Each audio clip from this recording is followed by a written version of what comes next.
सरकारी काम में बाधा डालने का आप 25 लोगों पे मुकदमा लिखा गया था जिसमें आपका भी नाम है।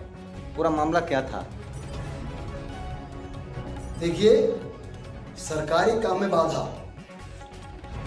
पुलिस विभाग का सरकारी काम क्या होता है? सर्वप्रथम आम नागरिक की सुरक्षा और कोई आपराधिक घटना हो तत्काल उस पर सक्रियता के साथ उसे सही पर्दाफाश करने को, उस पर सक्रियता से लग जाना।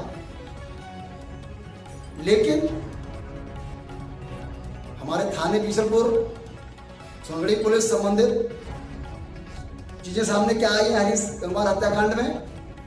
उनका पीड़ित परिवार, उनके सैकड़ों रिश्तेदार जो बार बार एक सप्ताह अपने व्यक्ति को ढूंढते रहे और उनसे सोनगढ़ी थाने के पुलिस संबंधित जो लोग, जो घटनास्थल था, उस यही कहते रहे पैसे वाले हैं, घूमने गए होंगे, अपने आप ढूंढिए, रिश्तेदारी ढूंढिए। आज के दौर में रिश्तेदारी ढूंढने के बाद 1 मिनट में सूचनाएं हो जाती हैं। सूचना केंद्र से कोई अगर लगता है, सारे लोग लगे थे और आप आराम परिवार मिलने जा रहा है, आप थाने के अंदर बैठे हैं, प्रभारी निरीक्षक, चौकीदार आसाम चौराया और एसपी साहब आदेश कर रहे हैं, आईजी साहब आदेश कर रहे हैं, लेकिन थाने पुलिस नहीं रही है, उल्टा ज्ञान दे रही है अपने आप ढूंढिए। और स्थिति होती है कि लाश देख के ऐसा लगता है कि उस बेचारे बहुत सरल सुबह घर से मार की, ऐसा लगता है जैसे उसी ने हत्या कर दी, लाश सड़ गई थी। और कहते बनबसा टनकपुर नेपाल गए, बनबसा टनकपुर नेपाल की लाश पहुंच जाएगी होता थाना अंतर्गत बीसलपुर के करीब नहर में। हो सकता है शारदा नदी तो पहुंच सकती है, लेकिन नहर में जो कुरडिया से निकली है, तो अपनी नकारात्मकता को छुपाने के लिए, नकारात्मक को छुपाने के लिए, अपनी ड्यूटी, सरकारी ड्यूटी से बचने के लिए पीड़ितों के साथ ये कर रहे हो आप। स्टेज लगता है कहीं न कहीं डायरेक्ट इनडायरेक्ट, कहीं न कहीं आरोपियों को आप संरक्षण दे रहे, और कहीं न कहीं आपके संज्ञान में है कि क्या हुआ हरीश गंगवार के साथ, और इसीलिए आप हाथ पे हाथ धरे बैठे थे। रही बात बारह पत्थर पे जाम के नाम पर, सरकारी काम बाहर डालने के नाम पर 25 अज्ञात लोगों पर अब मेरा नाम दर्ज पर मुकदमा लिखे जाने की, तो परिजन जब वहां पर इतनी दुखद घटना हुई, पोस्टमार्टम हाउस बरेली से लाश आई, पुलिस प्रशासन वहां तमाम था, पुलिस के न हटाने पर भी, हटा पाने के बावजूद मैंने लोगों को जाने के बाद हटाया। और आप लोगों ने देखा हो जो मैंने ट्वीट किया, जो मैंने अपना शुद्ध व्हाट्सएप से अधिकारियों को, एलआई पत्रकारों, महोदयों को, आप सबको मैसेज दिया कि हरीश गंगवार की लाश मिली है, यदि घटना सही पर्दाफाश नहीं हो तो पहले हम लोग उच्च अधिकारियों से विधिवत मिलेंगे संविधान कानून के अंतर्गत, फिर नहीं घुड़ा शासन तक जाएंगे मुख्यमंत्री महोदय, फिर भी नहीं घुड़ा तो हम ज्ञापन देकर विधिवत अहिंसात्मक जन आंदोलन करेंगे। ये आंदोलन नहीं था, ये जाम नहीं था, लेकिन जहां पुलिस ने, प्रशासन ने, सोनगढ़ी थाने पुलिस ने इतना बड़ी पीड़ा, इतने बड़े दर्द के बाद भी इतना अविश्वास पैदा किया, जिसे अधिकारी मार रहे हैं, सारे लोग परेशान। जब उनकी लाश आई, उनके शुभचिंतक, परिजन, माताएं, बहनें, बच्चे हजारों संख्या में मौजूद थे। उनका लोग, उनका घर 12 पत्थर मुख्य चौराहे पर है, जो बीसलपुर पीलीभीत सयानपुर हाईवे पर है, वहां खड़े होने पैदल की जगह नहीं थी। जब लाश आई एम्बुलेंस सरकारी से, तो वो भी रोड पे खड़ी हुई, खुद उनकी पत्नी, परिवार, सारे लोग, जो प्रशासन देख रहा था, खुलेआम सभी लोग, और सभी पत्रकार बहुत सैकड़ों थे, आप सब देख रहे थे। जब उनकी पत्नी, उनके परिवार को भी उनके अंतिम दर्शन करने के लिए एम्बुलेंस पे रोड पे जाना पड़ा, तो ये स्वाभाविक प्रक्रिया थी। जब सड़ी लाश को देखकर हरीश गंगवार अपनी पत्नी, परिवार पछाड़े खा करने लगे, तो वहीं पर तमाम सैकड़ों लोग, महिलाएं समझाने, सब लोग, हम सारे लोग समझाने लग गए।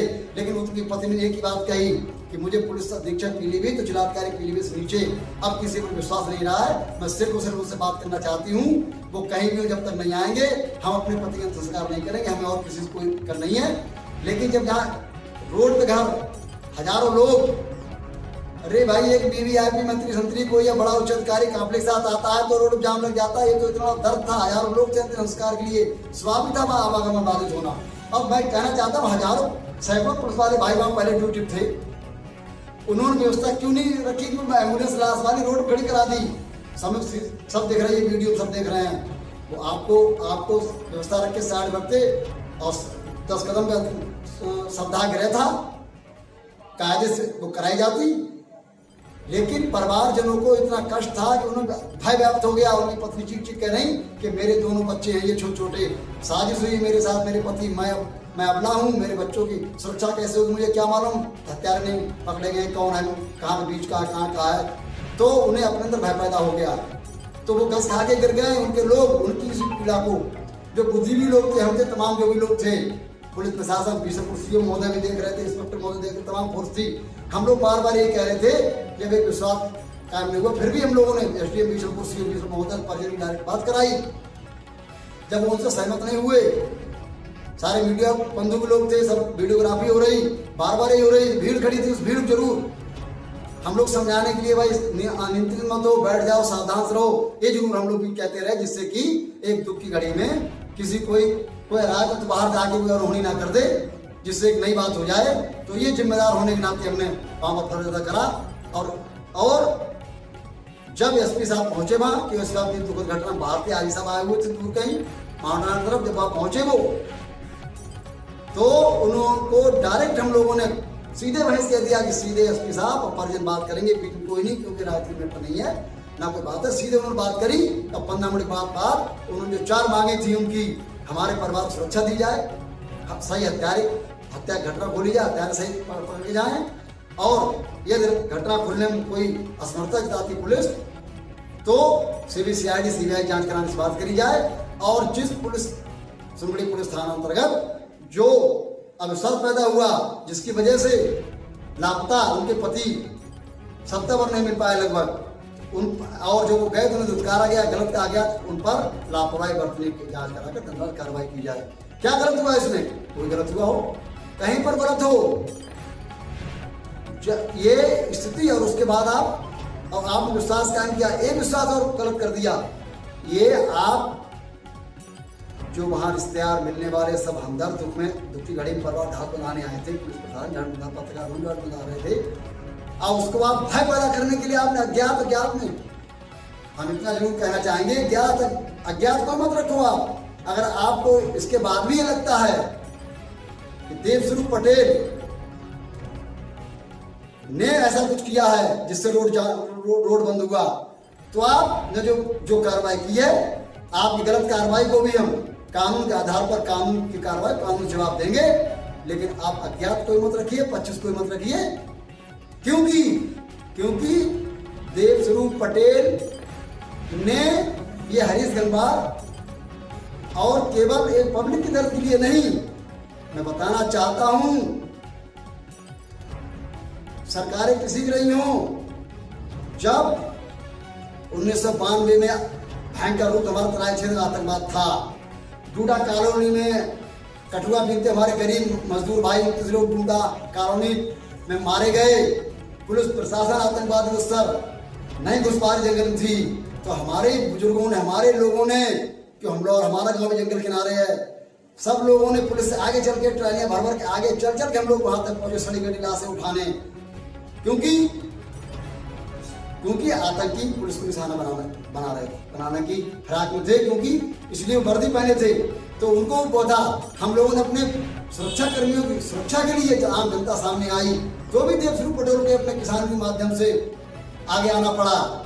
भाई तब जाम नहीं लगा, तमाम आंदोलन हुए। ईटगांव बिलहड़ा बीसलपुर के अंतर्गत 2 सिपाही भाई हमारी ड्यूटी करते नहर पुलिया पर, कुख्यात लोकल बदमाश शमशेरा ने मार दिए। एक सिपाही 2 साल कोमा में पड़ा रहा परिजन, और तब भी हम लोग को लोगों को निकल जनता पाना पड़ा। पुलिस प्रशासन की जनता की सुरक्षा के लिए हमारा प्रशासन पुलिस है, वो भी हमारे समाज के अंग है, इसलिए हमें को आना पड़ा आगे, और बड़े आंदोलन हुए, कार्रवाई हुई, लोग पकड़े गए। तो गप्ता तो कुख्यात आतंकवादी मारा गया, महेंद्र सिंह यादव यशु थे, राम बहादुर पटेल वहां पर उसमें थे, तमाम पुलिस फोर्स जनता के साथ। उसके बाद मैं कहना चाहूंगा, सबसे बड़ी बात, सूर्यकांत अवस्थी पत्रकार तेज-तर्रार क्राइम रिपोर्टर थे, बसपा सरकार में उनकी हत्या होती साजिश पढ़ करके, उसको लूट कर रख दिया जाता है, जांचें होती रहती हैं, सरकारें तब से सपा आई, बसपा की आई, भाजपा की आई, तमाम लोगों ने हम जांचें करेंगे, अधिकारियों ने कहा और सत्ताधीशों ने कहा, लेकिन आज तक तो परिवार दर्द को लिए बैठा है। आज तक सुव्यवस्था पत्रकार महोदय पकड़े गए। आखिरी बात को मैं बात कहना चाहूंगा, कि हमारे वर्तमान विधायक महोदय के पिताश्री पर इन 20, 25, 30 सालों में उनके सत्ता में रहते हुए आवाज उठाने पर बीजपुर थाना के अंतर्गत जगदीश धक्का दरोगा थे। हमें नहीं पता किसकी गलती थी, राज्य मंत्री भी थे, दुख हाथापाई तक हुई, दांत तक तोड़ा और हम लोगों को आंदोलन करना पड़ा। तभी कोई बात नहीं है। सपा जब वो समाजवादी पार्टी चले गए, माननीय रामचंद्र वर्मा जी बीशरपुर थाना में तहसील दिवस पर उन्होंने डीएम राजे अग्रवाल की जो भी हुआ वहां पर उनकी जो भी आपस में हाथ टांगिंग हुई, उसके बाद लाठीचार्ज हुआ। हरपाल चौधरी इंस्पेक्टर थे, हमारे अधिवक्ता बंधु पिटे, बादकारी पिटे। जब अधिवक्ता बादकारी पिटे तो हम नहीं रुका गया, हम लोग वहां पर पहुंचे और हम लोगों ने टूटे फूटे घायल पूर्व मंत्री रामचंद्र वर्मा को 5 गाड़ी लदवा कर और अस्पताल आए और पीलीभीत बीसरपुर हट के जन आंदोलन करा। मैं कहना चाहता हूं कि पुलिस प्रशासन को निष्पक्ष कार्रवाई करनी चाहिए। हमें कोई भय नहीं है कि आप हम पर गलत कार्रवाई कर रहे हो, वो अदालत माननीय न्यायपालिका तय करेगी। आज देखिए सब जगह बाढ़ आ गई है जघन्य अपराधों की। उसके बाद हरीश गंगवाड़ पहले 2 तारीख से एक बच्चा आसिफ लापता था, सड़ी हुई लाश मिली। इस जन आक्रोश के बाद अभी आपसे बड़ी बात हो रही है, अभी 15 मिनट पहले अभी सूचना आई है कि भड़रिया का हेमराज गंगवार का बच्चा 4 से लापता था, उसका दूरिया थाना अंतर्गत अभी खन्नौर नदी के पुल पर उसको घायल अवस्था में लाश मिली है। ये क्या है भाई, क्या हो रहा है ये? कम से कम हमें नहीं कहते आप जल्दबाजी में कोई घटना गलत खोलें, घटना सही पर्दाफाश हो। हमें नहीं कहते कि अपराध एकदम से रुक जाएंगे, लेकिन अपराध हो उस पर सक्रियता दिखाई जाए, तत्काल पीड़ितों को न्याय मिले। जब तक मैं तो स्थानीय जनप्रतिनिधि महोदय से और एसपी साहब से, आईजी साहब से और माननीय मुख्यमंत्री ये बात कहना चाहूंगा कि आप सबसे आग्रह है और सभी लोग कहते हैं पीड़ित और आरोपियों को आप एक दृष्टि से देखना बंद कर दीजिए। एक दृष्टि देखेंगे तो जो पीड़ित है वो कहाँ जाएगा? थाना जाए, तहसील जाए, जब उसको वहां उतारा जाएगा तो कहाँ जाएगा? वो अधिकारी और मुख्यमंत्री महोदय आदेश करते रहेंगे धरातल पर और जनता बीच में जो काम थाना पुलिस करती है, ये मैं कह रहा हूं।